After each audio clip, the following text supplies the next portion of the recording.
ரணிலின் இப்படி போய் பேசுகின்றார் கடுப்பான அனுர. சஜித் கேட்டார், கோட்டா மறுத்தார். ரணிலுக்கு பதிலடி கொடுத்த தயாஸ்ரீ. சேர்பூச நினைக்காதீர்கள், மகனுக்காக களமுறங்கிய தந்தை. பயணமிடையே நின்றால் சரிவு நிச்சயம். வாக்கிற்காக மக்களை மிரட்டுகின்றார் ரணில். அனுரவிற்கு ஏற்பட்டுள்ள விபரீத ஆசை. சூடு பிடிக்கும் தேர்தல் களம். ரணிலை விட அனுர முன்னிலை என்கின்றார் சுஜீவ சேனசிங்க. ராஜபக்சர்களின் மிரட்டல்களுக்கு அஞ்சோம், எச்சரிக்கை விடுத்தார் பிரதமர். பொருளாதாரம் விலக்கிடப்படுகின்றது, உடைத்தெறிய அழைப்பு விடுத்த சஜித். அரசாங்கத்தை பொறுப்பேற்குமாறு ராஜபக்சர்கள் எங்களுக்கு அழைப்பு விடுக்கவில்லை எனவும், நெருக்கடிக்கு தீர்வு காண தயார், அதிகாரத்தை தாருங்கள் என்று ஜனாதிபதி கோட்டபாயவுக்கு கடிதம் அனுப்பினோம். ஜனாதிபதி வேட்பாளரும் தேசிய மக்கள் சக்தியின் தலைவருமான அனுரகுமார திசநாயக்க தெரிவித்துள்ளார். அந்த கடிதம் கிடைத்தது என்று கூட எங்களுக்கு பதில் கிடைக்கவில்லை என ஜனாதிபதி ரணில் விக்ரமசிங்கவின் கேள்விக்கு தேசிய மக்கள் சக்தியின் தலைவர் அனுரகுமார திசநாயக்க பதிலளித்துள்ளார். அத்துடன் தேசிய மக்கள் சக்திக்கு அதிகாரத்தை பெற்றுக் கொடுப்பது ஊழலுக்கும் மோசடிக்குமான முற்றுப்புள்ளி எனவும், ஊழல்வாதிகளுக்கு தண்டனை வழங்குவது நமது பிரதான நோக்கம் என அவர்கள் நினைக்கின்றார்கள். ஆகவே ராஜபக்சர்கள் ஒருபோதும் எங்களுக்கு அதிகாரத்தை கொடுக்க மாட்டார்கள். ரணில் விக்ரமசிங்க ஒரு ஜனாதிபதி ரணிலின் அளவிற்கு பொய்யுரைத்தால் பரவாயில்லை, ஆனால் ஜனாதிபதி பதவிக்கு அவ்வாறான விடயங்களை கூறுவது பொருத்தமற்றது எனவும் அனுரகுமார திசநாயக்க தெரிவித்துள்ளார். குறிப்பாக இந்த ஊடக சந்திப்புக்கான அழைப்பு விடுக்கப்பட்டமைக்கான காரணம் தேசிய மக்கள் சக்தியின் தேர்தல் இயக்கம் தொடர்பில் பதற்றமடைந்துள்ள குழுக்கள் முன்வைக்கின்ற குறை கூறல் பற்றிய எங்கள் தரப்பிலான கருத்துக்களை முன்வைப்பதற்காகும். இந்த ஊடக சந்திப்பில் தேசிய மக்கள் சக்தியின் பல்வேறு பங்குதாரர்களான அமைப்புகளை பிரதிநிதித்துவப்படுத்தம் செய்கின்ற தோழர்கள் பங்கு பெற்றுகின்றார்கள். எங்களுக்கு தெரியும், தற்போதைய அரசியல் மிகவும் தீவிரமான பாசறைகளாக மாறியிருக்கின்றது. எங்களின் எதிர்த்தரப்பான பாசறைகளின் ஒரே நோக்கமாக அமைவது இந்த நாடாளுமன்றத்தில் நீண்டகாலமாக அமைச்சு பதவிகளை வகித்த அரசாங்கங்களை அமைத்தவர்களே இருக்கின்றார்கள். அவர்களின் தேர்தல் இயக்கம் இந்த சிறப்புரிமைகளை ஒருவருக்கொருவர் பகிர்ந்து கொள்வதாகும். அதாவது இந்த நாட்டை அதாள பாதாளத்தில் தள்ளிவிட்ட மோசடிகள், ஊழல்கள் நிறைந்த கலாச்சாரத்தை ஏற்படுத்திய குழுக்கள் பகிர்ந்து கொள்வதிலான மல்லுக்கட்டைகளில் ஈடுபடுகின்றார்கள். ரணில் விக்ரமசிங்க ஒரு பகுதியை அபகரித்துக் கொள்ள முயற்சி செய்கின்றார். நாமல் ராஜபக்ச ஒரு பகுதியை வைத்துக் கொள்ள முயற்சி செய்கின்றார். சஜித் பிரேமதாச ஒன்று சேர்ந்த குப்பை மேடுகளை சேர்த்துக் கொள்ள முயற்சி செய்கின்றார். அதுதான் அவர்களின் தேர்தல் இயக்கம் என்றார். சஜித் பிரேமதாசவின் நிபந்தனைகளை கோட்டபாய ராஜபக்ச ஏற்றுக்கொள்ள மறுத்தாலே பிரதமர் பதவியை சஜித் பிரேமதாச மறுத்துவிட்டார். ஆனால் ரணில் விக்ரமசிங்க நிபந்தனை இல்லாமல் ஏற்றுக்கொண்டுள்ளதால் இன்று திருடர்களுடன் இணைந்து செயற்பட வேண்டிய நிலை ஏற்பட்டுள்ளது. இலங்கைக்கு முடியுமானால் ரணிலுக்கு முடியாது என்பதை அவர் உறுதிப்படுத்தியிருக்கின்றார் என நாடாளுமன்ற உறுப்பினர் தயாஸ்ரீ ஜெயசேகர தெரிவித்தார். ஜனாதிபதி ரணில் விக்ரமசிங்க அனுராதபுரத்தில் இடம்பெற்ற தேர்தல் பிரச்சார கூட்டத்தில் பிரதமர் பதவியை ஏற்றுக்கொள்ளாமல் சஜித் பிரேமதாச ஏன் தப்பிச் சென்றார் என்ற கேள்விக்கு பதிலளிக்க வேண்டும் என்று கேட்டுக்கொண்டார். மக்கள் போராட்டம் காரணமாக நாட்டின் பிரதமராக இருந்த மஹிந்த ராஜபக்ச பதவி விலகினார். அதனால் பிரதமர் பதவியை ஏற்றுக்கொள்ளுமாறு சஜித் பிரேமதாசவுக்கு அழைப்பு விடுத்த போது சஜித் பிரேமதாச 2022 ஆண்டு 5ஆம் மாதம் 12ஆம் திகதி கோட்டபாயவுக்கு கடிதம் ஒன்றை எழுதியிருந்தார். குறித்த கடிதத்தில் பிரதமர் பதவியை ஏற்றுக்கொள்வதாக இருந்தால் அதற்கு சில நிபந்தனைகள் விதித்திருந்தார்.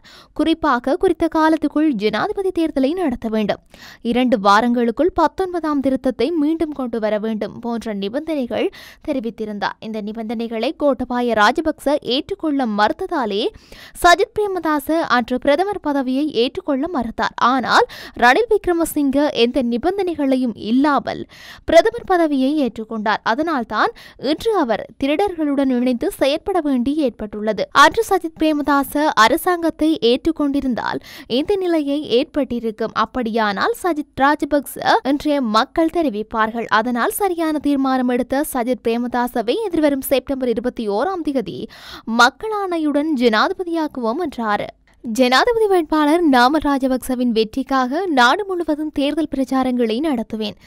மீதான மக்கள் நம்பிக்கை இன்றும் உறுதியாக உள்ளது. நிச்சயம் வெற்றி பெறுவோம் என முன்னாள் ஜனாதிபதி மஹிந்த ராஜபக்ச தெரிவித்தார். தேர்தல் என்பது சவால் மிக்கது. அனைத்து தரப்பினரும் வெற்றி பெறவே முயற்சிப்பார்கள். ஆகவே இந்த தேர்தல் ஜனாதிபதி வேட்பாளர் நாமல் ராஜபக்சவுக்கு சவாலானது. எம்மை விட்டு விலகிச் சென்றவர்கள் பற்றி பேசி இனி பயனில்லை. செல்பவர்களை பலவந்தமாக தக்க வைத்துக் கொள்ள முடியாது, பலவந்தமாக வெளியேற்றவும் முடியாது. இருப்பவர்களை கொண்டே முன்னோக்கி செல்ல வேண்டும். ஜனாதிபதி வேட்பாளர் நாமல் ராஜபக்சவின் வெற்றிக்காக நாடு முழுவதும் தேர்தல் பிரச்சாரங்களில் ஈடுபடுவேன். எம் மீதான மக்களின் நம்பிக்கை இன்றும் உறுதியாக உள்ளது. நிச்சயம் நாங்கள் வெற்றி பெறுவோம். தேர்தல் காலத்தில் எம் மீது முன்வைக்கப்படும் குற்றச்சாட்டுகள் அனைத்தும் தேர்தல் கால பிரச்சாரமாக காணப்படுகிறது. சேறு பூசுவதை விடுத்து கொள்கையை முன்னிலைப்படுத்தி செயற்படுமாறு அரசியல் தரப்பினர்களிடம் கேட்டுக்கொள்கின்றோம் என்றார். எவராலும் தீர்க்க முடியாத பொருளாதார நெருக்கடியை தன்னால் தீர்க்க முடிந்தாலும் சரியான பொருளாதார மாற்றமின்றி இந்த வேலை திட்டத்தை பாதையில் நிறுத்தினால் நாட்டின் பொருளாதாரம் மீண்டும் வீழ்ச்சியடையும் என ஜனாதிபதி ரணில் விக்ரமசிங்க வலியுறுத்தியுள்ளார். எனவே இவருடைய ஜனாதிபதி தேர்தலில் மக்கள் தமது எதிர்காலம் குறித்து சிந்தித்து முடிவெடுக்க வேண்டும் எனவும் ஜனாதிபதி சுட்டிக்காட்டினார். கடந்த 75 வருட கால ஆட்சியாளர்கள் நாட்டின் அபிவிருத்திக்காக எதனையும் செய்யவில்லை என சில தரப்பினர் குற்றம் சுமத்துகின்றனர். கடந்த 75 வருடங்களாக முன்னெடுத்துச் சென்ற சித்தாந்தங்கள் காரணமாகவே நாட்டில் விரைவான பொருளாதார வளர்ச்சியை எட்ட முடியவில்லை.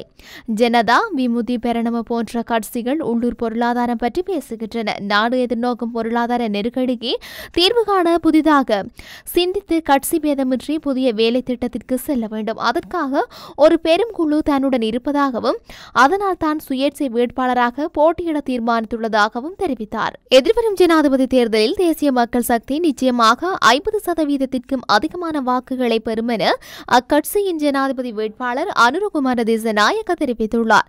சில நேரங்களில் இது 60 தொடக்கம் 70% வரை உயரும் என்று அவர் கூறினார்.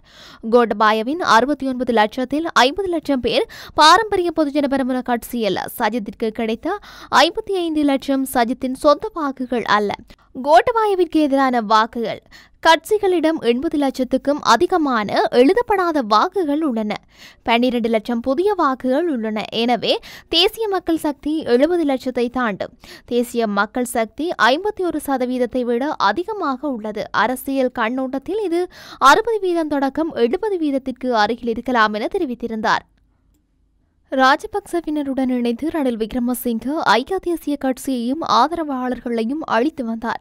அதனை பொறுத்துக் கொள்ள முடியாமலே சஜித் பிரேமதாச தலைமையில் ஐக்கிய மக்கள் சக்தியை உருவாக்கி கடந்த பொது தேர்தலில் ரணில் விக்ரமசிங்கவை பூஜ்ஜியத்துக்கு இறக்கினோம். செப்டம்பர் 21ஆம் தேதிக்கு பின்னர் மீண்டும் நாட்டை அபிவிருத்தி செய்த லலித் காமினி ரணசிங்க பிரேமதாச யுகத்தை உருவாக்குவோம் என ஐக்கிய மக்கள் சக்தியின் உபத்தலைவர் சுஜீவ சேனசிங்க தெரிவித்தார். ரணில் விக்ரமசிங்க 30 வருடங்களாக கட்சியின் தலைமை பதவியில் இருந்து கொண்டு கட்சியில் இருந்த திறமையான ஆளுமை மிக்கவர்களுக்கு சந்தர்ப்பம் வழங்காமல் ராஜபக்சவினருடன் டீல் போட்டுக்கொண்டு கட்சியை அழித்துக் கொண்டு எங்களையும் மிதித்துக் கொண்டிருந்தார். இதனை பொறுத்துக் கொள்ள முடியாமலே நாங்கள் கிளர்ந்தெழுந்தோம். கடந்த பொது தேர்தலில் ரணில் விக்ரமசிங்கவை பூஜ்ஜியத்துக்கு இறக்கி சஜித் பிரேமதாச தலைமையில் ஐக்கிய மக்கள் சக்தியை உருவாக்கினோம். எதிர்வரும் செப்டம்பர் 21ஆம் தேதிக்கு பின்னர் மீண்டும் லலித் அதுல்ல முதலி காமினி திசாநாயக்க ரணசிங்க பிரேமதாச யுகத்தை உருவாக்குவோம் என்பதை பெருமையுடன் தெரிவிக்கின்றேன். 30 வருடங்களுக்கும் அதிக காலம் கட்சியில் இருந்தும் தேர்தல் மூலம் அவரால் வெற்றி பெற முடியாமல் போனது. அவர் எங்களையும் இல்லாமலாக்கி கட்சியையும் இல்லாமலாக்கினார். இந்த தேர்தலில் இதுவரை கிடைக்கப்பெற்றுள்ள கணிப்பீடுகளின் பிரகாரம் ஐக்கிய மக்கள் சக்திக்கு 146 வீதம் இருக்கின்றது. மக்கள் விடுதலை முன்னணிக்கு 129 வீதம், ரணில் விக்ரமசிங்கவுக்கு 118 வீதம், நாமல் ராஜபக்சவுக்கு 108 வீதம் இருக்கின்றது. அதனால் எமக்கு இன்னும் 4 வீதமே தேவைப்படுகின்றது என்றார்.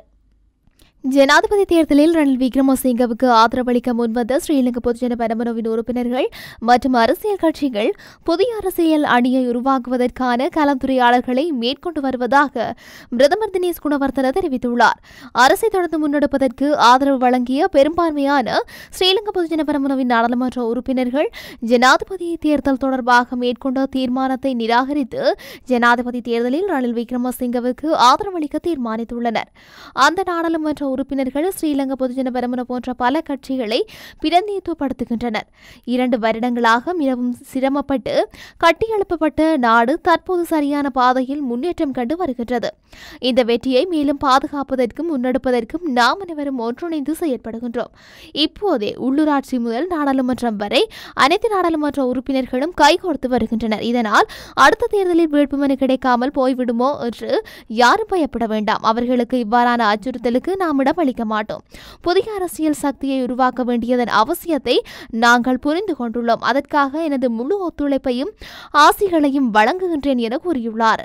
பொதுமக்களின் பொருளாதாரத்தை மட்டுப்படுத்தி ஆட்சி அதிகாரத்தை முன்னெடுக்கவே தற்போதைய ஜனாதிபதி உள்ளிட்ட ஆட்சியாளர்கள் முற்படுகின்றார்கள். இன்று சேற்றிலே கால் வைத்து வாழ்கின்ற பொதுமக்களின் வாழ்க்கை இன்றைய பதில் ஜனாதிபதிக்கு முக்கியத்துவமாக அமைவதில்லை என ஜனாதிபதி வேட்பாளர் சஜித் பிரேமதாச தெரிவித்துள்ளார். இன்று நாட்டில் பிரித்தாள்கின்ற ஆட்சி முறை காணப்படுகின்றது. இன ரீதியாக, மத ரீதியாக, கட்சி ரீதியாக, குலம் கோத்திரமாக, வகுப்பு ரீதியாக இன்று நாடு பிரித்து வைக்கப்பட்டிருக்கின்றது.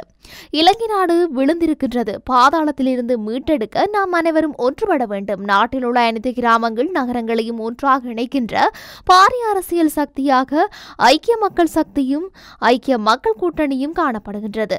4 இன மக்களையும் மையப்படுத்தி இலங்கைத்துவமாக ஒன்றிணைய வேண்டும். அந்த இணைப்பினூடாக நாட்டை கட்டியெழுப்புகின்ற வேலை திட்டத்தை முன்னெடுக்கும் சக்தி எமக்கு காணப்படுகின்றது. இன்று நாட்டின் பொருளாதாரத்திற்கு விலக்கிடப்படுகின்றது. நாட்டின் பொருளாதாரம் உற்ற நண்பர்களின் கொள்கைக்காரர்களின் ஒரு சகாப்தமாக மாறியிருக்கின்றது. பொருளாதாரம் வலுப்பெறுவதனூடாக பொதுமக்களுக்கான சலுகைகளை இன்று கிடைக்கப்பெறவில்லை.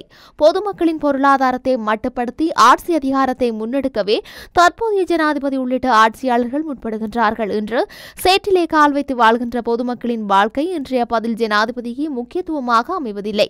நாட்டிலே வாழ்கின்ற முக்கிய செல்வந்தர்கள் மாத்திரமே அவருக்கு முக்கியமானவர்களாக இருக்கின்றார்கள். ஊழல்வாதிகளையும் நண்பர்களையும் உள்ளடக்கிய அரசியல் கலாச்சாரத்தை முழுமையாக ஓரங்கட்டி பொதுமக்களால் மேற்கொள்ளப்படுகின்ற ஆட்சியின் யுகத்தை நிச்சயமாக நாங்கள் உருவாக்குவோம். சர்வதேச நாணய நிதியத்தின் ஒப்பந்தத்தின் காரணமாக மக்கள் வரத்தினால் கொண்டு வரப்படுகின்ற அரசாங்கத்தினால் எதுவும் செய்ய முடியாது என்று தற்போது அரசாங்கத்தில் உள்ளவர்கள் குறிப்பிடுகின்றார்கள். மக்கள் வரத்தை பெற்றுக்கொண்டு சர்வதேச நாணய நிதியத்துடன் மனிதாபிமான முறையில் ஒப்பந்தம் ஒன்றினூடாக நாடு என்ற வகையில் எம்மால் முன்னோக்கி செல்ல முடியும் என்றார்.